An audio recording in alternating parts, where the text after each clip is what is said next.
ले ওষুধটা খেলে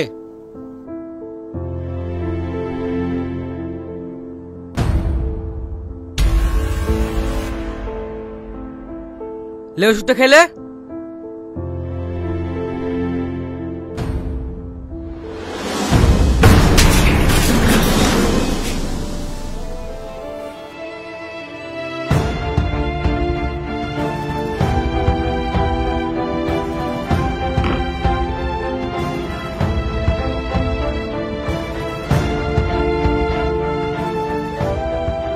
ले ওষুধটা খেলে মুখ খুলিছে না ম্যাডাম কাল থেকে কিছু খাওয়া দাওয়া করেনি তো তার উপর আবার প্রচুর টর্চার করা হয়েছে অজ্ঞান হয়ে গেছিল হাসপাতাল থেকে এক্ষুনি ট্রিটমেন্ট করে নিয়ে আসলাম ডাক্তার ওষুধ দিয়েছে সেগুলোও খেতে যাচ্ছে না ঠিক আছে তোমরা বাইরে যাও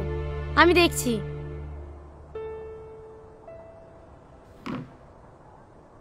তুই কি ভাবছিস এসব নাটক করলে তুই ছাড় পেয়ে যাবি আমি নাটক করছি না সালমা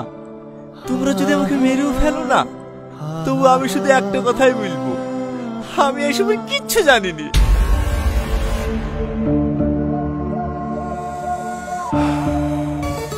দেখো আমি তোমাকে একদিনের জন্য হলেও ভালোবেসেছি তুমি এভাবে পড়ে পড়ে মার খাচ্ছো কষ্ট পাচ্ছো আমার খারাপ লাগছে না বলো তোমার অ্যাকাউন্ট থেকে এতগুলো টাকা ট্রান্সফার হয়েছে তার সমস্ত এভিডেন্স আমাদের কাছে আছে তোমার বাঁচার আর কোনো উপায় নাই তাই তোমাকে বলছি তোমার সাথে কারা কারা ছিল নামগুলো করে দাও আমি তোমাকে কথা দিছি ফাঁসির হাত থেকে আমি তোমাকে বাঁচাবো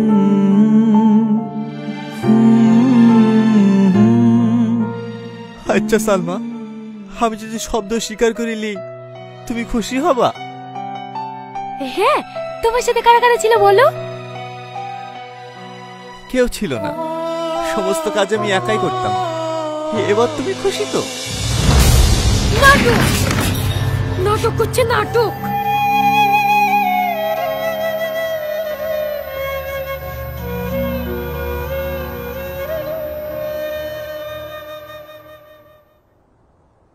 আজ দুদিন হয়ে গেল ও আর মুখ খুলবে বলে মনে হয় না যা এভিডেন্স আছে সেগুলো নিয়েই কাল কোর্টে চালান করে দাও ঠিক আছে ম্যাডাম ম্যাডাম ম্যাডাম আবারও স্ক্যাম মানে এই মেয়েটার অ্যাকাউন্ট থেকে 3 লাখ টাকা চুরি হয়ে গেছে কখন এই তো 1 ঘন্টা আগে একটা ওদের নাম্বার থেকে আমার মোবাইলে ফোন এসেছিল আমার অ্যাকাউন্টে 3 লাখ টাকা ছিল সব কেড়ে নিয়েছে টনি তো লোকাপি তাহলে স্ক্যাম করলো কি শাহিন অ্যাকাউন্ট ডিটেইলস চেক করো তো হ্যাঁ ম্যাডাম আপনার অ্যাকাউন্ট নাম্বারটা বলুন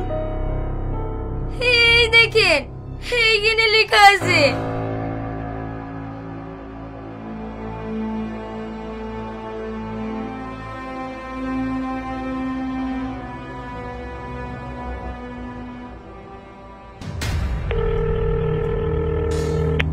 হ্যালো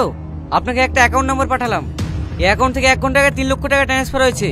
যে অ্যাকাউন্টে ট্রান্সফার হয়েছে তার ডিটেইলসটা তাড়াতাড়ি পাঠান ঠিক আছে স্যার পাঠাচ্ছি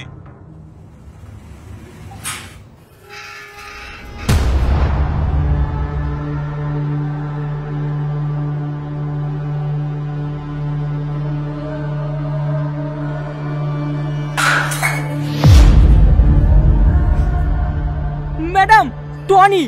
কি হয়েছে টনির ও হসপিটাল থেকে যে ওষুধগুলো দিয়েছিল সব একসাথে খেয়ে ফেলেছে ও মনে আর বাঁচবে না